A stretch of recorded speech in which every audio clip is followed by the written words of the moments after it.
प्रिय दर्शकों, रूप और यौवन के प्रत्यक्ष प्रतीक होते हैं काले, घने, लंबे और लहराते हुए सुंदर केश। और आजकल ये केश ही अधिकांश युवक युवतियों के लिए विकट समस्या बने हुए हैं।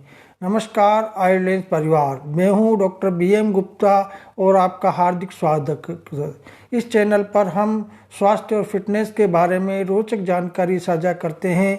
आज के वीडियो में रूप और यौवन के शत्रु, समस्याएं, कारण और निवारण, इस विषय पर इस वीडियो में जानकारी दी जा रही है, जिनकी उपेक्षा करके केशों की समस्याओं से मुक्ति पाना संभव नहीं हो सकता है। केशों की समस्याओं से ग्रस्त युवतियों के लिए अत्यंत उपयोगी चर्चा प्रस्तुत है।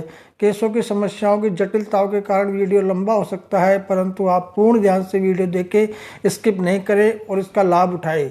तो आइए इस पर चर्चा करें और स्वस्थ जीवन की ओर एक और कदम बढ़ाएं। प्रिय दर्शकों, ये एक एजुकेशनल चैनल है, कृपया चैनल को सब्सक्राइब करें ताकि नवीनतम जानकारी से आप वंचित न हो पाएँ।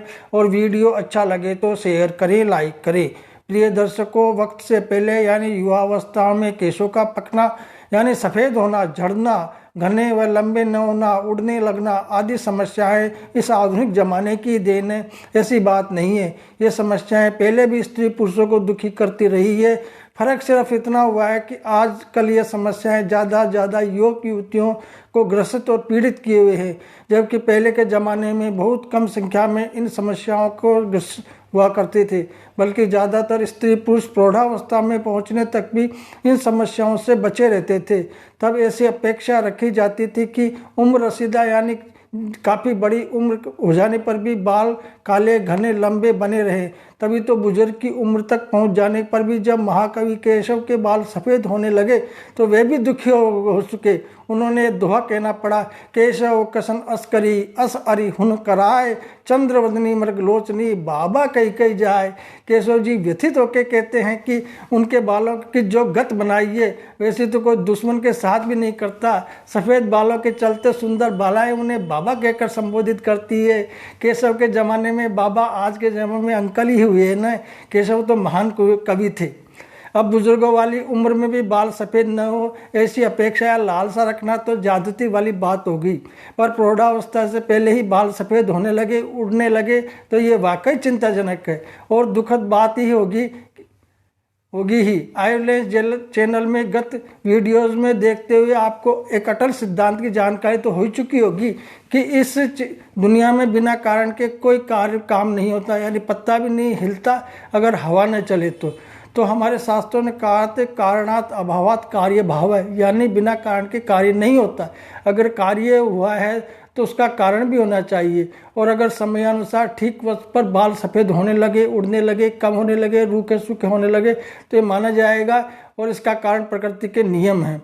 उसकी कई प्रतिक्रियाएं होती हैं जिनके विषय में या तो हम जानते ही नहीं या उनके विषय में सोचते ही नहीं, या फिर कुछ प्रतिक्रियाओं को जान ही पाते हैं, बाकी प्रतिक्रियाओं की हमें खबर ही नहीं होती। इसी परंपरा का निर्वाह करते हुए केश समस्याओं के विषय में कुछ कड़वी सच्चाइयाँ आपके सामने रख रहे हैं।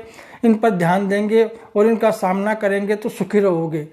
अब केशों के विषय में कुछ प्रमुख वैज्ञानिक व सैद्धांतिक सत्य प्रस्तुत करते हैं जिन पर आपको विचार करना हो, सही कदम उठाना है, वरना ख्याल रहे कमरे में पानी आता रहेगा और पोंछा लगाते रहोगे, कमरा गीला का गीला बना रहेगा। दर्शकों, यदि आप केश यानी बालों की समस्याओं से ग्रसित है तो इस वीडियो को बहुत ध्यान से और पूरा देखना, क्योंकि आधा अधूरा ज्ञान हमेशा घातक होता है। और नियमित रूप से इसमें जो टिप्स बताए गए हैं उनका प्रयोग करना आपको अवश्य लाभ होगा। केशों के विषय में सोच विचार करने के लिए हम केशम विषय पर विचार करना होगा। केशव्यो हितम केशम्यक, केशम्य के अनुसार जो केशों के लिए हितकारी हो उसे केश कहते हैं। ये केश द्रव्य होते हैं, कुछ कर्म केश होते हैं। केश द्रव्यों और केश कर्मों के विषय में चर्चा करने से पहले केशों की बनावट के विषय में बात करना बहुत जरूरी है। बालों की बनावट के बारे में, आज बालों की रोज देखते हो इनकी बनावट और पैदा होने की प्रक्रिया के विषय में शायद ही आप जानते होंगे। आपने इस मुद्दे पर शायद ही पहले कभी ध्यान दिया हो कि हमारे बाल क्यों बढ़ते हैं, काले घने चमकदार क्यों रहते हैं, किस आयु तक रहते हैं, उसके बाद क्यों नहीं रहते, आपका ध्यान जब भी जाता है जब बालों की कोई समस्या पैदा होती है, बालों में तेल लगाना, कंघी करना, उन्हें सजाना, इन पर ध्यान न देना, ये तो श्रृंगार और सजावट का लिए इनका उपयोग करना है। ध्यान देने की बात तो अलग ही है। हमारे सिर की त्वचा में स्थित उपत्वचा यानी एपिडर्मिस में असंख्य केश गर्भ यानी फॉलिकल्स होते हैं जहाँ बाल पैदा होते हैं। इन केश गर्भों में रोमनिका पिपिला नामक अंकुर होते हैं। रक्त कोशिकाओं से इनको पोषण मिलता है जिससे बालों का जन्म होता है। ये केश गर्भ कोशा शेक से ढके रहते हैं। वसत स्रावी मेदमय ग्रंथि यानी सबयूसियस ग्लैंड से एक प्रकार का त्वक स्नेहन से सेबम निकलता रहता है जो बालों की चिकनाई को और पोषण प्रदान करता है, बालों को मजबूत और स्वस्थ रखता है। बालों के निर्माण मृत कोशिकाओं डेड सेल से होता है, इसलिए हमें केश स्पर्श की वैसी अनुभूति नहीं होती जैसी त्वचा पर होती है। इसी कारण से बालों को काटने पर हमें कोई अनुभूति या पीड़न नहीं होती। इसमें केराटिन नामक प्रोटीन तत्व होता है जो बालों के निर्माण में सहायक होता है। इन पोषक तत्वों और चिकनाई की बालों में कमी होने से बालों की जड़ें कमज़ोर हो जाती है और बाल टूटने व झड़ने लगते हैं। बालों का रंग मेलेनिन नामक पिगमेंट पर निर्भर होता है। ये मेलेनिन नामक तत्व केश गर्भ में मेलिनोसाइटिस कोशिकाओं द्वारा उत्पन्न होता है। यदि मेलेनिन का अभाव होने लगे तो बालों का रंग गायब होने लगता है और बाल सफ़ेद होने लगते हैं। सिर की त्वचा में लाखों सूक्ष्म कोशिकाएं होती है। त्वक स्नेह उत्पन्न करने वाली ग्रंथियां होती है।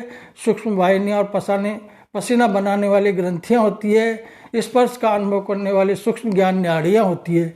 इन सभी नाड़ियों और त्वचा को उचित पोषण और स्निग्धता तरावट मिलती रहे, कोई विकार युक्त स्थिति निर्मित न होनी जाए तो बाल स्वस्थ अवस्था में बने रह सकते हैं।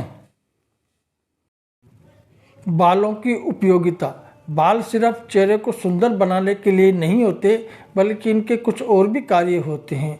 वे उष्णता यानी गर्मी से सिर की रक्षा करते हैं और उष्णता को नियंत्रित करते हैं। अल्ट्रावायलेट किरणों को शोषित करके विटामिन ए और डी को संरक्षित करते हैं। सिर में पसीना निकालकर उष्णता का संतुलन बनाए रखते हैं। सिर की अस्थि संधि की रक्षा कर सिर में रक्त प्रवाह की क्रिया को संतुलित रखते हैं। ये उष्णता, शीतलता और तीव्र वायु से सिर की रक्षा करते हैं। बाल झड़ने का मुख्य कारण होता है बालों की जड़ों को पर्याप्त पोषण न मिलना, जिससे बाल कमज़ोर होते हैं और टूटने व झड़ने लगते हैं।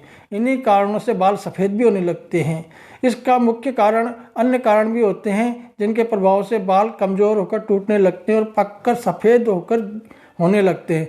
आयुर्वेद में कहा है कि क्रोध शोक श्रमकृत सुरोराश्यो शिरोगत पित्तम च केशान पचति पलितम तेन जायति। सुश्रुत निधन स्थान के अनुसार क्रोध, शोक, चिंता, अत्यधिक श्रम करने पर उत्पन्न हुई शरीरगत उष्णता पित्त सिर तक पहुंचकर बालों को पकाते हैं, जिससे धीरे धीरे पलित रोग यानी बाल सफ़ेद होना होता है।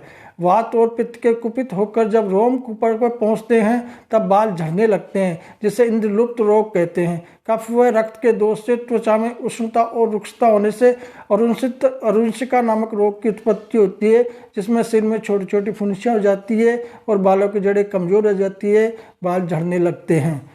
इसका वीडियो पहले बनाया हुआ है, आप देख सकते हैं। उसका लिंक आपको डिस्क्रिप्शन में मिल जाएगा। अन्य रोग कारणों में पेट की खराबी और कब्ज के रहने से वात प्रकोपित होकर त्वचा में रूखापन व खुश्की लाता है, जिससे सिर में फियास यानी रूसी पैदा होती है, जिससे खुजली होती है और बालों की जड़ें कमज़ोर होने लगती है। कभी कभी सिर में बहुत बारीक कृमि हो जाते हैं, जिससे भी बाल झड़ने लगते हैं। सिर में साबुन लगाने पर बालों पर रासायनिक प्रभाव होता है, जिससे भी बाल कमज़ोर होकर टूटने लगते हैं। ये सभी कारण अनियमित आहार विहार, दूषित आचार विचार से उत्पन्न होते हैं। मोटे रूप से इतना इशारा जरूर कर देते हैं कि बालों के सफ़ेद झड़ने, पकने, सफ़ेद होने का मुख्य कारण शारीरिक कारण वात, पित्त, कफ का प्रकोपित होना और सिर की त्वचा को प्रभावित करना होता है। चिंता, क्रोध और शोक के कारण शरीर में बढ़ने वाली उष्णता जो सिर की त्वचा में खुश्की पैदा करके बालों की जड़ों में रूखापन पैदा करती है, स्निग्ध चिकनाई को नष्ट करती है, जिससे बाल झड़ने और सफ़ेद होने लगते हैं। इन सब कारणों पर विचार करें, फिर उसके दूसरे के जवाब में ज़रा गहराई से विचार करें, जिसकी चर्चा करते हुए हमने कहा था कि केस समस्याओं का होना प्रकृति के नियमों के विरुद्ध नहीं बल्कि प्राकृतिक व्यवस्था के विपरीत है। इसे जरा ठीक से समझ लें। प्रकृति का नियम यह है कि केश कम होना, झड़ना, सफ़ेद होना वृद्धावस्था में ही होना चाहिए, बशर्ते कि शरीर में कोई पैतृक दोष न हो। आहार विहार और आचार विचार का पालन उचित ढंग से करके शरीर को स्वस्थ एवं पुष्ट रखा जाए। यदि असमय बाल उड़ जाएं और सफ़ेद होने लगे तो ये प्राकृतिक नियमों के विरुद्ध नहीं बल्कि प्राकृतिक व्यवस्था के विपरीत स्थिति मानी जाएगी। व्यवस्था के विपरीत स्थिति को अव्यवस्था कहते हैं और अव्यवस्था हमेशा नियमों का पालन न करने से होती है, नियमों को भंग करने से होती है, और ऐसा होना भी प्रकृति का ही नियम है। यदि नियम भंग होगा तो ऐसा ही परिणाम होगा, व्यवस्था बिगड़ जाएगी और अव्यवस्था हो जाएगी। इस अव्यवस्था के कारण भी हम ही होंगे, हमारा आहार विहार आचार विचार ही होगा। इस मुद्दे को आप ध्यान में रखें क्योंकि यही इस सवाल का जवाब है। इतनी सारी बातों को अच्छी तरह जान समझकर उचित प्रयास करने पर ही केसों की समस्याओं से मुक्ति पाई जा सकती है। ये बात पत्थर की लकीर समझे कि क्योंकि इन बातों की उपेक्षा करके अच्छे से अच्छे नुस्खे का प्रयोग करके भी आप बालों की समस्याओं से मुक्ति नहीं पा सकते। उल्टे वह नुस्खा ही बदनाम हो जाएगा कि ये लाभ नहीं कर रहा है, गुणकारी नहीं है। यदि युवा काल में ही आपके बाल झड़ रहे हो, उड़ रहे हो और पकने लगे हो यानी सफ़ेद होने लगे हों तो आप निम्नलिखित केशकर्म यानी केसों के लिए हितकारी उपाय नियमित रूप से लगातार 5-6 माह तक करते रहें। 5-6 माह तक इसलिए कि एक तो स्थिति सुधार होने में कम से कम 5-6 महीने का समय तो लग ही जाता है। दूसरे 5-6 महीने तक अभ्यास करते रहेंगे तो आपकी आदत ऐसी पड़ जाएगी कि आप आगे भी इन उपायों को सहजता से करते रहेंगे। और कहने का मतलब ये है कि केशकर्म सिर्फ 5-6 महीने तक करने के बाद बंद नहीं करना है, इसको आगे भी जारी रखना है ताकि समस्याएँ वापस उठ खड़ी न हो। केशकर्मों की चर्चा दिन के आरंभ से यानी सुबह से ही प्रारंभ करते हैं। सुबह सूर्योदय से पहले शौच एवं स्नान से निवृत्त हो जाना बहुत जरूरी है। इससे शरीर में विशेषकर उदर और सिर और आंखों में गर्मी नहीं बढ़ती, जिससे बाल तो अच्छे स्वस्थ रहते ही हैं, सिर भी हल्का रहता है, आंखों की सुंदरता और ज्योति अच्छी बनी रहती है, चेहरा तेजस्वी बना रहता है। शाम को नियमित रूप से सोने से पहले शौच करना अनिवार्य है। शौच न करने से मल रात भर पेट में पड़ा पड़ा सड़ता रहता है और गैस पैदा करता है और उष्णता की वृद्धि करता है। इसका प्रभाव सिर की त्वचा को रूखी एवं खुश्की करता है, जिससे बाल झड़ने और पकने लगते हैं। रात को देर तक जागना, सुबह देर तक सोना शरीर में वात और उष्णता का प्रकोप करता है, जिससे बालों को नुकसान पहुंचता है। 10 बजे रात के बाद भी जागना पड़े तो 1-1 घंटे से 1-1 गिलास ठंडा पानी पीना चाहिए। रात को देर तक जागने वाला सुबह जल्दी नहीं उठ सकता तो दोहरा नुकसान होता है। रात को देर तक न जागना, सुबह जल्दी उठना और सूर्योदय से पहले ही शौच व स्नान कर लेना बालों के लिए बहुत ही हितकारी होता है। बालों को धोने के लिए साबुन का प्रयोग न करें। अच्छे साफ जगह की मिट्टी या मुल्तानी मिट्टी को पानी में भिगो दें। थोड़ी देर बाद मसलकर कपड़े से पानी को छान लें। इस पानी से बाल गीले कर खूब मसलें, फिर साफ पानी से इसको धो डालें। 1-1 बाल खिल उठेगा आपका और सिर में बहुत ही हल्कापन महसूस होएगा आपको। बालों में चाहे जो हेयर ऑयल न लगाते रहें, न बदल बदल कर लगाएं। आजकल फैशन के अनुसार तो तेल लगाने की बात करना ही बेकार है, क्योंकि रूखे सूखे बाल रखना ही फैशन हो गया है। तो युवक युवतियाँ बालों में तेल नहीं लगाते और चिड़े के घोंसले की तरह रूखे सूखे बाल और बिखरे हुए रखते हैं। इसका परिणाम ये होता है कि बालों का टूटना, उड़ना, सफ़ेद होना, क्योंकि बालों में को चिकनाई नहीं मिल पाती है। आयुर्वेद में सिर में नित्य तेल लगाने के गुणों का बहुत ही सुंदर वर्णन मिलता है।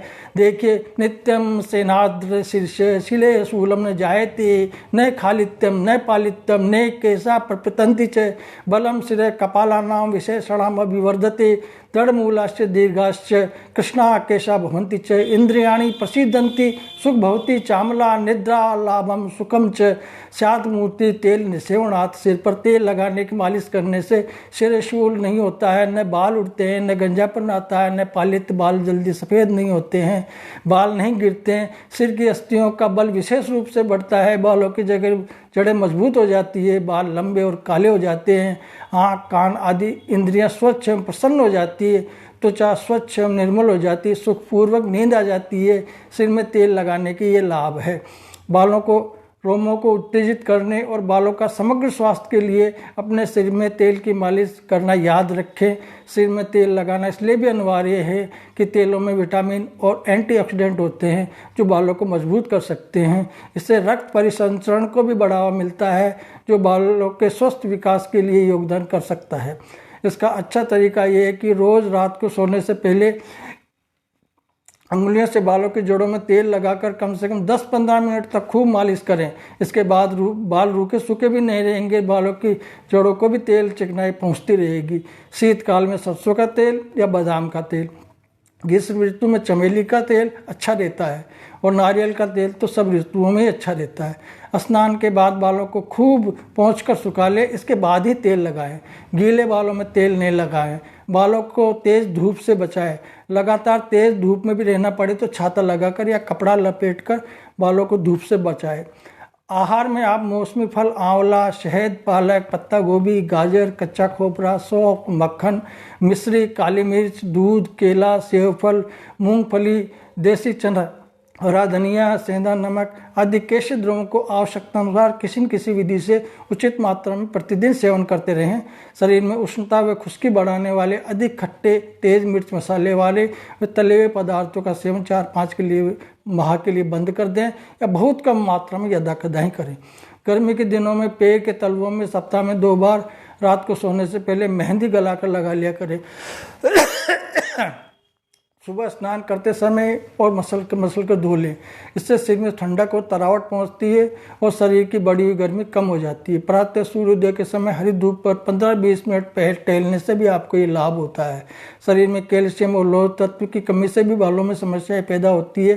सो इन तत्वों की पूर्ति के लिए नींबू, आंवला, अंकुरित अन्न, शहद, चूने का पानी, गाजर, बादाम, पालक, पके हुए लाल टमाटर, सेब, केला, संतरा आदि केशित द्रवों का हेयर मटेरियल्स का यथाविधि सेवन करें। केश समस्या पैदा करने वाले शारीरिक कारण जैसे हमेशा नज़ला, जुकाम बना रहना, टाइफाइड होना, उपदंश, सुजाग, प्रमेह, लंबी बीमारी, मानसिक कारणों में अधिक चिंता, मानसिक तनाव, तीव्र शोक, बहुत ज़्यादा दिमागी काम करना, ज़्यादा जागरण करना आदि ये न करें। व्यवहार में ईर्ष्या, क्रोध न करें, अधिक स्त्री सहवास न करें, मादक द्रव्यों का सेवन नहीं करें, कारण बालों की समस्याएं आपको नहीं होगी। प्रिय दर्शकों, अब बताइए बालों की समस्याओं को समाप्त करने के लिए कितनी सारी बातों का ध्यान रखना जरूरी है और कितने नियमों का पालन करना जरूरी है। कैसा आहार विहार करना है, कैसा आचार विचार का पालन करना है, ये जरूरी आपने इस वीडियो में देखा है, सुना है। इन सब की उपेक्षा और अवहेलना कर मात्र किसी एक नुस्खे का सेवन करके यदि कोई चाहे बालों का झड़ना, उड़ना, सफ़ेद होना बंद हो जाए और उसके केश घने, लंबे, मुलायम, काले हुए।